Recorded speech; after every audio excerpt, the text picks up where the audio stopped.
malunggay. Kasi parang namimiss ko na rin. Gulay-gulay ng buhay.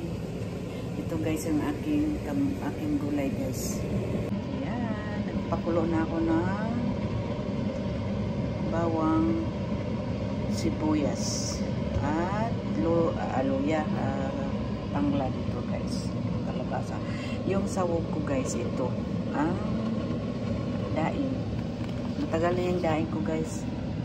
Galing yan sa Pinas, tapos ginataan. Isang ano lang siya guys. Tapos meron ako black pepper. Yan siya.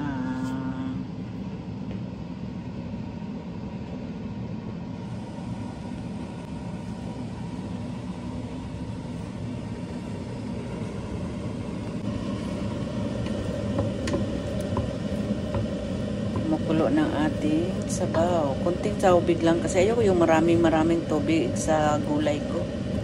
Pang paano lang yan. Ayoko yung gigisa-gisa dahil mataas ang aking cholesterol. Yan, ganun lang. Kuluan muna natin siya bago natin ilagay ang ating gulay.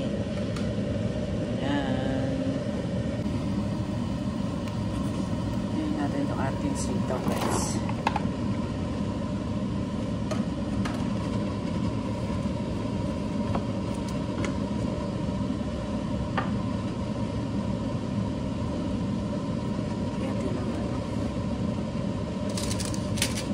Saka itong ating kalabasa, pangpalinaw ng mata. Sitaw, papahaba ng buhay. Ang kalabasa ay pangpanglinaw ng mata. Kasi medyo maano na yung mata ko.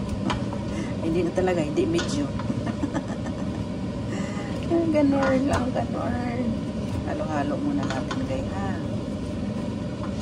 Ang ating gulay guys para medyo nangamoy na tanglad ang aking gulay. Gaya natin to ating panahog guys na daing guys. Tapos lagyan na natin ng magic sarap.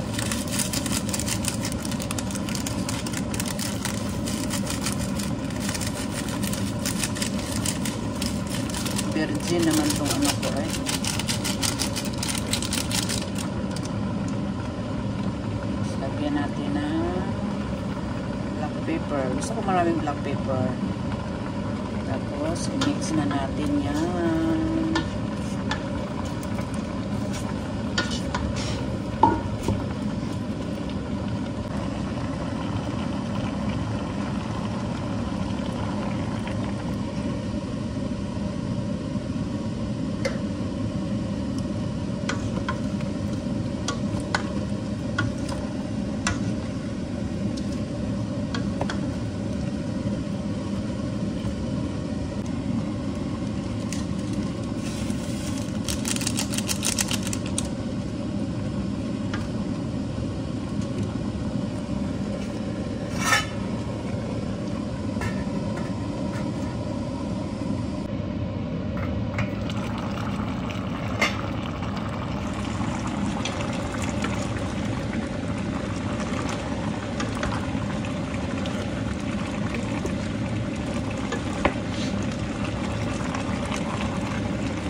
Ilagay na natin tong ating malunggay at dahon ng sibuyas guys.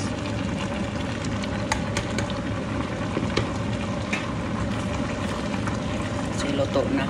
Pangit yung lutong-luto na rin yung ano natin.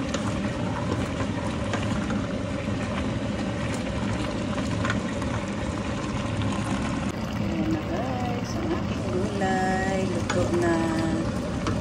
Pwede na tayong kakain guys. Ayan na guys. Ayan. Ayan na guys, luto ng ating gulay. Ayan, ang ginataan natin kalabasa, sitawan, malunggay. Isin na natin dyan kasi ayaw ko yung ang gulay ko ay masyadong latang-lata. Tama lang yung hot cook. Sige guys, bye-bye. Thank you for watching. See you in the other video. I love you all. Mwah. God bless you all.